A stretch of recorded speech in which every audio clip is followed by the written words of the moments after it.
मेरा नाम आयशा है और मेरी उम्र 19 साल है। मैं एक छोटे से शहर से हूँ जहाँ जिंदगी बहुत सिंपल थी।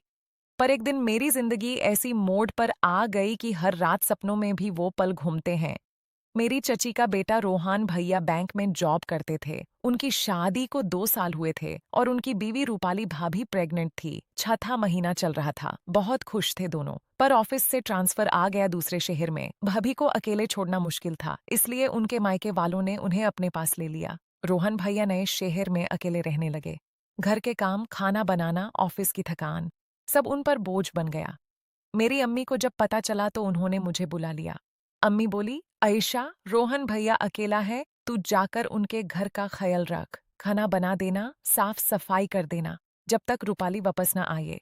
मैं थोड़ी सी हिचकिचाई थी क्योंकि मैंने रोहन भैया को सिर्फ बचपन में देखा था, पर फैमिली की बात थी तो मान गई। पहले दिन जब मैं उनके नए फ्लैट पर पहुंची, दरवाजा खोला तो उनकी आंखें खुली की खुली रह गई। आयशा, तू इतनी बड़ी हो गई, उन्होंने मुस्कुराते हुए कहा। मैं शर्मा गई। उस दिन से मैं रोज सुबह उनके घर आने लगी। चाय बनाना, नाश्ता, लंच पैक करना, शाम को घर साफ करना, सब कर देती। पर धीरे धीरे कुछ बदलने लगा। रोहान भैया बहुत अच्छे इंसान थे, कभी गलत नजर से नहीं देखते। ऑफिस से थाके हारे आते, मैं उनके लिए गरम गरम खाना रखती।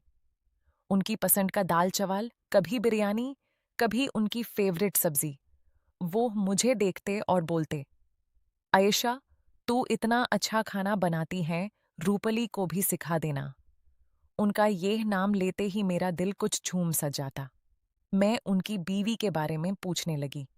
उनकी पसंद, उनके गुस्सा, उनके प्यार का तरीका, हर छोटी बात जानना चाहती थी। धीरे धीरे मैं बडालने लगी।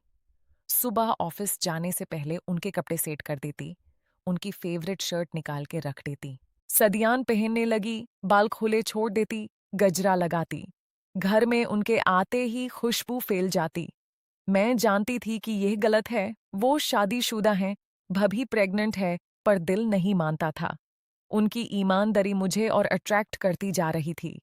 एक दिन मैंने शॉर्ट ड्रेस पहनी थी घर काम करते वक्त। उन्होंने मुझे रोक दिया, आयशा, फुल ड्रेस पहन, ऐसे मत। मैं अकेला मार्ड हूँ घर में, तू जवान है, गलत सोच आ सकती है। उस दिन मैं अंदर ही अंदर शर्मा गई और खुश भी। कोई और होता तो फायदा उठा लेता, पर वो नहीं। रोज मैं उनके लिए नई नई चीजें ट्राई करती। उनके फोन पे उनकी और भाभी की पुरानी फोटोज देखती, उनकी तरह मुस्कुराने की कोशिश करती। कभी कभी उनके पास बैठ के बातें करती। उनका दिल अकेला था, मैं महसूस कर सकती थी, पर वो हमेशा दूर ही रहते। फिर वो रात आ गई। जोर की बारिश, बिजली चमक रही थी। मैं घर जाने लगी थी पर बाहर निकालना मुमकिन नहीं था। रोहान भैया ने कहा, आज यहीं रुक जा आयशा, सुबह चले जाना।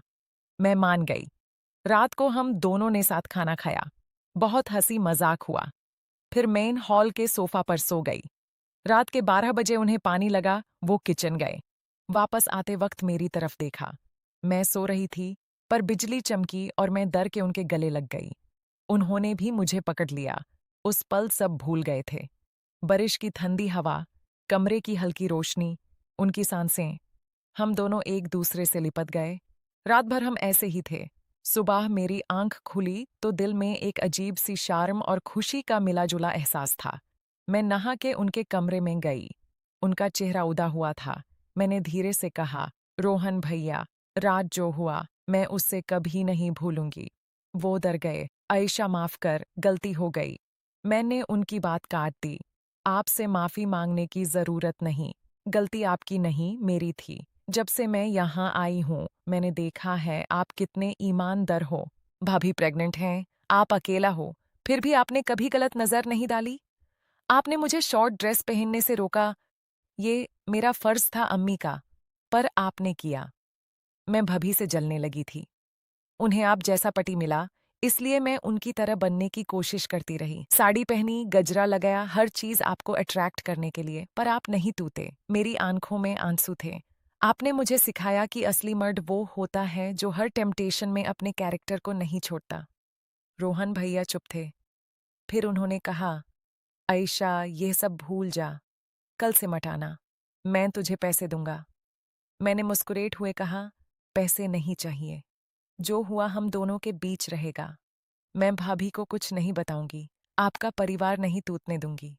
उस दिन के बाद मैं उनके घर नहीं गई। दिल बहुत दर्द कर रहा था, पर जानती थी ये सही है। कुछ दिन बाद मुझे पता चला भाभी ने लड़के को जन्म दिया है। मैंने चुपके से एक गिफ्ट पैक किया, छोटे बच्चे के कपड़े, खिलौने और एक गजरा। उसमें छोटी सी चिट्ठी लिखी, छोटे के लिए बहुत बहुत शुभकामनाएं, खुश रहो। गिफ्ट उनके दरवाजे पर रख आई और चली गई। कोई नाम नहीं। आज मैं अपनी जिंदगी में आगे बढ़ रही हूँ, पर वो सब यादें हमेशा साथ रहेंगी। रोहन भैया ने मुझे ईमानदारी की मिसाल दी। जिंदगी में चाहे कितना भी टेम्पटेशन आए, अपने रिश्तों का सम्मान करो, अपने कैरेक्टर को मत टूटो। परिवार सबसे बड़ा है। अगर आपको मेरी ये कहानी पसंद आई हो तो इस वीडियो को लाइक जरूर कर देना, कमेंट में अपनी फीलिंग बताना और चैनल को सब्सक्राइब कर लेना ताकि ऐसी और इमोशनल फैमिली स्टोरीज आप तक पहुंच सके। अपना ख्याल रखना। अल्लाह आप सबको खुश रखे।